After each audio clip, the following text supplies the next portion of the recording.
So this is also subjunctive with doubt or uncertainty.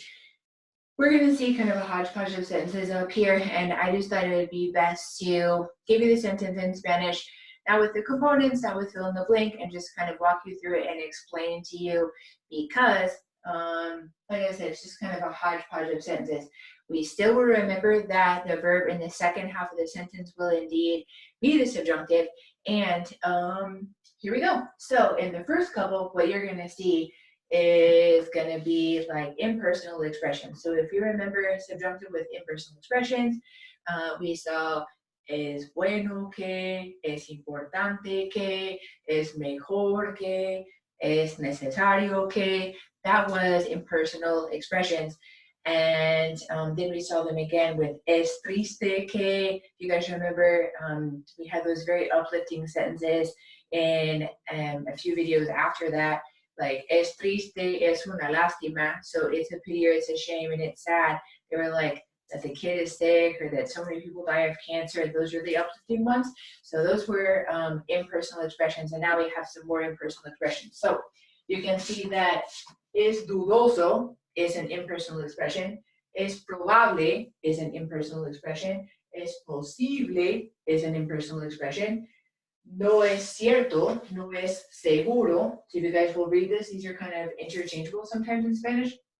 In real life, no es cierto or no es seguro, those are both impersonal expressions, just negation of impersonal expressions simply because the word no is in front of them.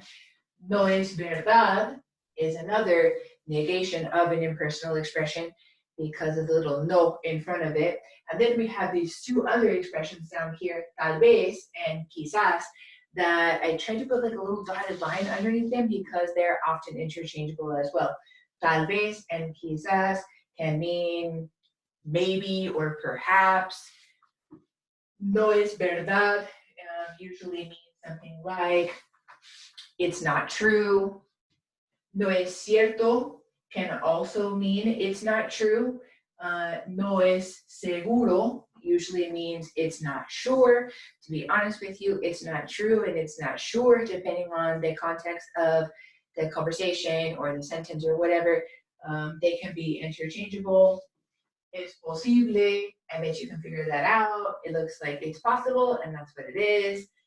Es probable, it can mean it's probable or it's likely. And es dudoso is it's doubtful.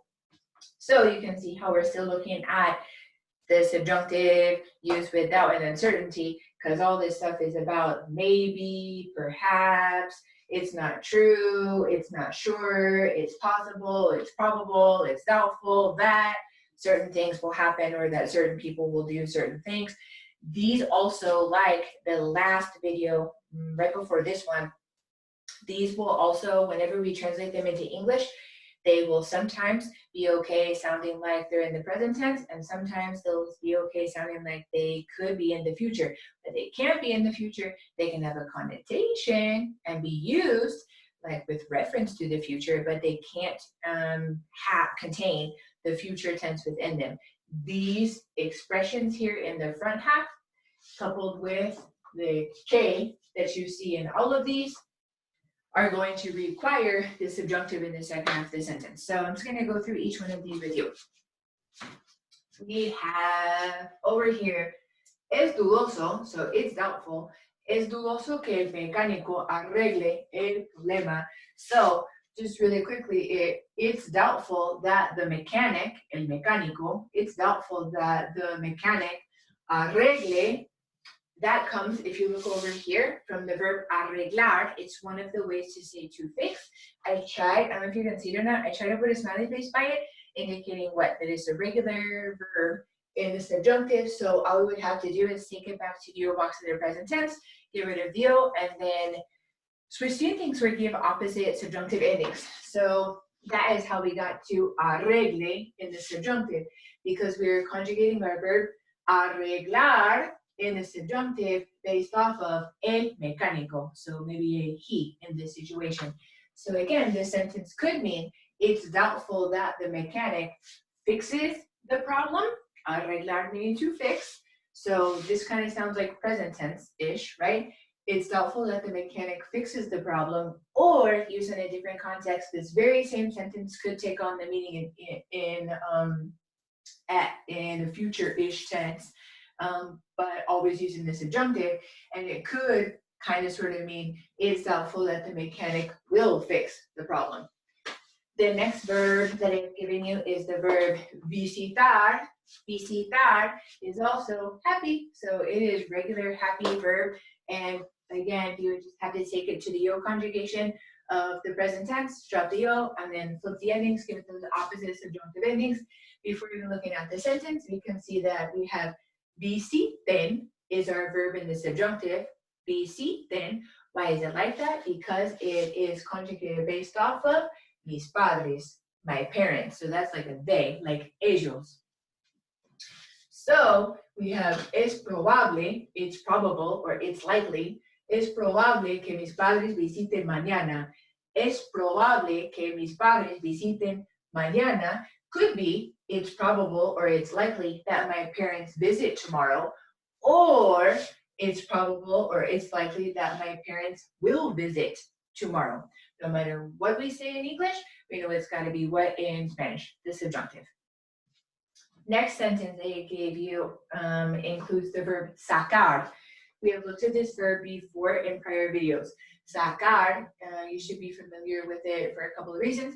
You generally learn it whenever you look at like sacar el libro, sacar la basura, so to take out. And we looked at it in one of the other videos when we were looking at what kind of verbs. I put a little frowny face, not because the verb is unhappy, but because it is, there's going to be something to it that you need to do with it or to remember, and it is a car verb. So that C in sacar is going to have to change to what two letters? Q, U, and then we're going to attach our appropriate subjunctive endings to that. So we have saque, S-A-Q-U-E. Remember, this would have been a C that had to be changed to a Q-U, and then we have our opposite subjunctive conjugation on the end right there, conjugated based off of yo. Yo saque. So we have, es posible que yo saque una A en la clase. Es posible que yo saque una A en la clase means, or could mean, it's possible that I get an A in the class, or it's possible that I will get an A in the class. Cross your fingers, everybody. The next sentence, the verb I gave you was the verb pasar. It can mean so many things. It can mean to spend, not to spend money, but like to spend time. It can mean to pass. There are other ways to say to pass, like to pass a class, but this is just one of them. I put a little smiley face because it's a regular verb, so we don't have anything to worry about it. We just conjugate it all normal like in the subjunctive. So we have pasar right here in our sentence. Pase, why is it pase? Because it is in the subjunctive conjugated based off of el pase. So our first variation of this sentence would be, no es cierto. It could mean like, it's not true. No es cierto que él pase la clase. No es cierto que él pase la clase. It could be, it's not true that he will pass the class. It's not sure that he will pass the class. Our other variation is, no es seguro. No es seguro que él pase la clase. Again, could be, it's not sure that he passes the class, or it's not sure that he will pass the class. The next sentence, I gave you the verb costar. Costar meaning to cost. I put a little frowny face because the thing that I want to call your attention to is that it's an O to UE stem change verb. So that's what I have written right here. O to UE stem change verb in the subjunctive. So we look at the sentence, we try to find our verb. Cuesten is going to be our subjunctive verb coming from obviously costar. Notice that I did the O to UE stem change and then just have our subjunctive endings right there. Why is it in that conjugation? Because it is costar in the subjunctive, O to UE stem change, conjugated based off of los vuelos, the flights. The flights. and the flights would be a third person plural subject, and so we need to conjugate this verb in the third person plural cueste. So we'll look at this sentence and figure out what it means, its meanings could be. We have no es verdad, usually meaning it's not true.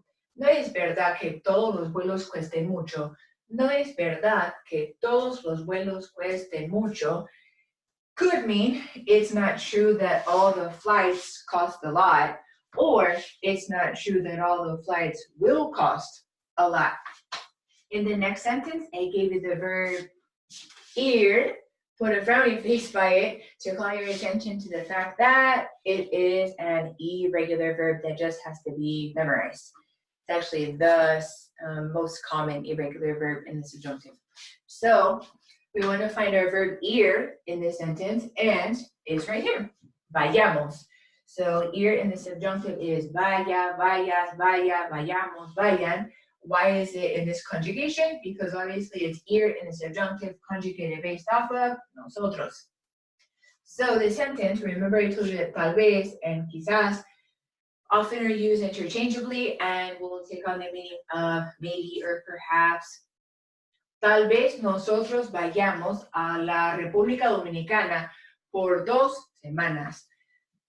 Maybe or perhaps, maybe we go, or better yet in this sentence, maybe we will go to the Dominican Republic for 2 weeks. Maybe we go, or maybe we will go to the Dominican Republic for 2 weeks. And our last sentence up here, quizás, there's an accent mark there on that A, quizás also can mean maybe or perhaps. So quizás tú puedas ir con nosotros. Notice in this last sentence, I have given you another O to UE stem change verb. What is our O to UE stem change verb in this sentence? Poder. A lot of students get confused between poner and poder. Poner, P-O-N-E-R, is not an O to UE stem change verb. Poner, to put or to place with an N. It actually happens to be a spell change verb. So there's a crazy G that appears. That's not the verb that we're dealing with right now. We're dealing with poder. Technically, in its infinitive, it means to be able to, but it's also irregular in English. We use it like can. So you'll see how that plays out in the sentence. Remember, O to UE stem change for poder. And it's right here.